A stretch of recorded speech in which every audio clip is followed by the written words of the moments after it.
La question de préservation des espaces agricoles, naturels et forestiers est l'une des missions principales de la SAFER, qui est définie à la fois dans les dispositions du Code rural, mais également dans son programme pluriannuel d'activité de la SAFER. Donc en Occitanie, il y a 2 commissaires du gouvernement, donc, qui sont le directeur régional de l'agriculture, de l'alimentation et de la forêt, et le directeur en charge des finances publiques. Donc avec la SAFER, on est dans une relation de confiance. On voit avec le sujet de zéro artificialisation nette, de manière à moins consommer, voire plus consommer de terrains agricoles, ce qui est un enjeu, je dirais, fondamental dans l'environnement de notre pays. Les SAFER auront un rôle essentiel dans ce domaine-là. Je dirais opérateur incontournable, puisqu'elle a des missions transversales et elle est en relation avec tous les acteurs du territoire dans le domaine du foncier. Il suffit de voir la composition du conseil d'administration.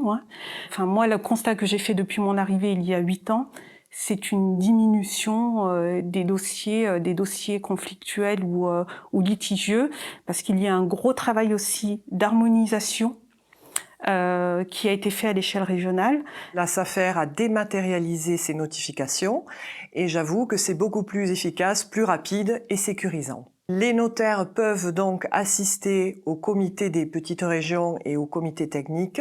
Ce sont des instances de la SAFER dans lesquelles nous examinons toutes les concurrences, tous les dossiers d'installation et c'est très très agréable. J'ai été ravie de participer. Je siégeais au comité technique de SAFER.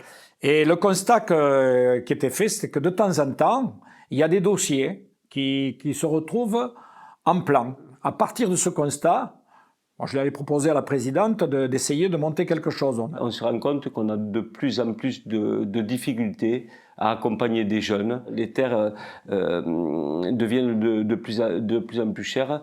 Il est de plus en plus difficile pour les jeunes de s'installer. Ce qu'on se propose de faire, c'est de porter cette frange de capitaux que les banques ne souhaitent pas, sur lesquels les banques ne souhaitent pas s'engager, le porter pendant 9 ans, 6 à 9 ans, le louer bien entendu, pour que le porteur de projet, le jeune agriculteur ou la jeune agricultrice qui s'installe, puisse garder sa capacité d'investissement au bénéfice de l'outil productif. Le Crédit Agricole a mis 300 000 euros et la SAFER a mis 200 000 euros.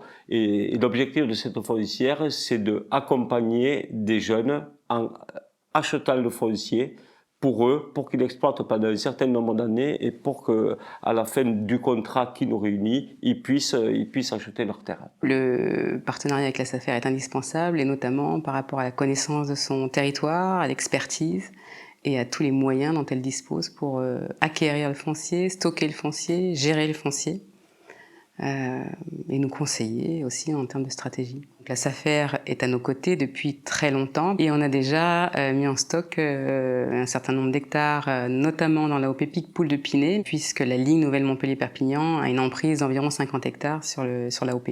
Grâce à la SAFER, les vignes pourront encore voir passer les trains pour de nombreuses années.